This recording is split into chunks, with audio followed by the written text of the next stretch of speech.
Thank you for having me. I'm so excited to also address the issue of the National Peace Council concerning the peace park that must be signed by all parties, especially the leading political parties, the MPP, the NDC, and all those other strong parties in Ghana towards the election 2024 that is coming in. I think it's very, very important, and it's very, very important that we need to understand that peace is a must if we say we are a democratic country and we want to preserve our democracy, we want to preserve development, and we are all thinking and planning for development for this nation. In fact, if anybody in this country feels and thinks that, he has a very good vision for the country, I think that he should also have a vision of peace and security for the country.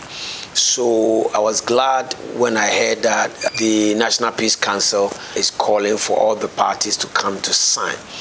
But unfortunately, I heard the NDC chairman has refused to sign the peace pact and has laid down some 6 points that need to be addressed before they sign the peace pact. I think that in as much as that those concerns are very important, also stand with the NDC that those things need to be addressed very well. But I also urge and ask and plead with the NDC that whilst we are thinking and then also feeling that these concerns need to be addressed, we need to also assure the Ghanaian populate, we need to assure the citizens of this country that we are people of peace, and therefore, in as much as that those concerns has not been addressed, we are still committed to peace. And I think that to be a very great privilege for the NDC to sign the peace pact, because going into this election, I think one of the things that people are also looking at is your persona of peace, how you are thinking about peace. It will really add into acceptance as the citizen also checking you for the voting and things like that. So I'm pleading with the NDC that in as much as that we are all putting our hands and then our mouth into the matter, because how can we go for election and we lose 8 people and nothing has been done about it? Commission was set up to look into the matter, and after that we haven't heard anything.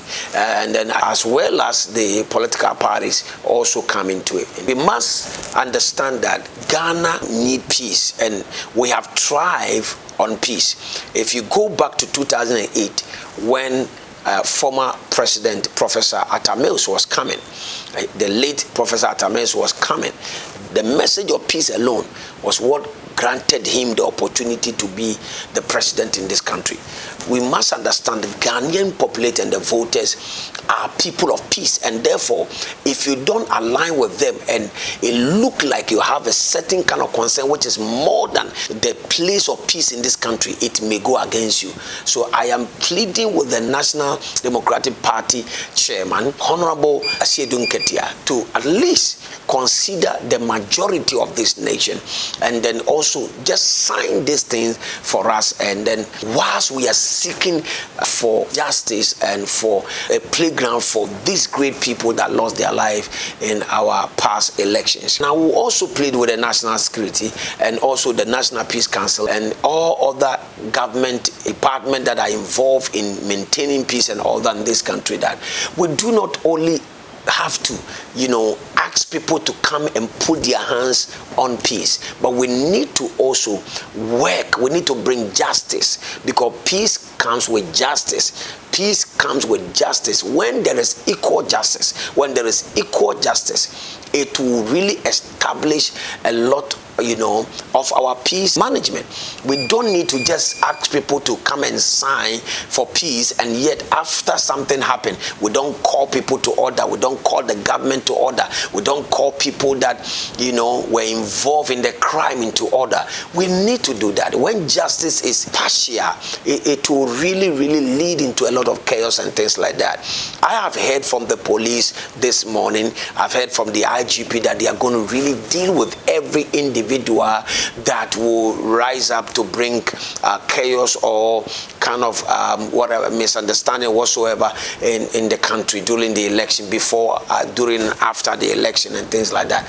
We clap for them. That is great. We need to do that. Security must be very tight, but we must also remember that those people who have lost their life, those people that, you know, had issues during the past elections and things like that, some of them may want to retaliate and things like that. We need to put our hands on ground, and I'm asking the NDC, I'm asking the MPP that we must not just sign, we must make sure, I'm asking the government, we must make sure that we leave the talk.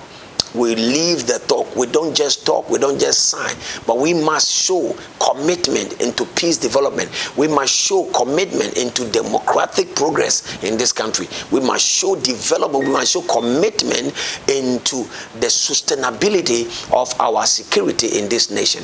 And when we do that, we are all sure to have a very clean, fair, and very, very powerful election 2024. We are looking forward to have a very powerful election without any kind of security insurgents around our country.